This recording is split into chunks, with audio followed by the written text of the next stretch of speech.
Les astronautes américains, depuis la Lune, pouvaient distinguer à l'œil nu la plus grande structure géologique de la Terre, la faille du rift africain, qui fait plus de 4000 km de long.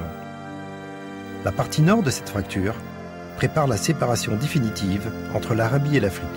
Son travail se poursuit toujours dans le triangle de l'Afar, en Éthiopie, entre la mer Rouge et le golfe d'Aden. C'est le seul endroit au monde où l'on peut assister à la naissance d'un futur océan au cœur d'un continent. Une équipe scientifique part lire les paysages qui nous racontent la vie de la Terre. Ils vont étudier les mécanismes qui déchirent et ouvrent le continent africain. Jean-Louis Cheminet, volcanologue, est un pionnier de la recherche dans cette région. Isabelle Manighetti est tectonicienne. Nicolas Villeneuve est géologue. Luigi Cantamessa est l'organisateur de toute la mission. Moi-même, Jacques Durieux, je suis volcanologue et coordonne l'ensemble de l'expédition. Nous rencontrerons les hommes qui vivent dans cette région hostile, puis nous irons tout au fond du rift, vers le volcan Erta Ale, qui conserve un lac de lave permanent.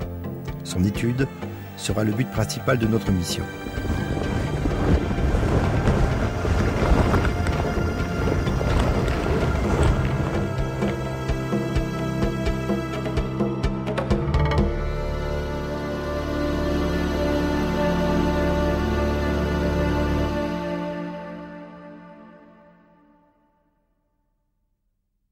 Tout au long de notre itinéraire dans le rift, nous avons rencontré des hommes.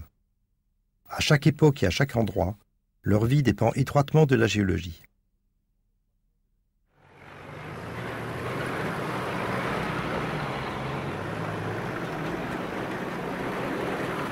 Arthur Rimbaud fut l'un des explorateurs de cette région. Ayant quitté et la poésie et l'Europe, il y fit du commerce, utilisant les afars comme caravaniers. Rimbaud parlait de l'enfer d'Anakil et de l'horreur présumée de ces paysages lunaires. Il faut dire que nous sommes ici dans une des régions les plus chaudes du monde. La température dépasse couramment les 50 degrés. On va passer encore un passage difficile, après ça va mieux. Donc on va essayer de prendre à droite parce que on va essayer de contourner, tu vois, il y a des dunes de sable. Ouais.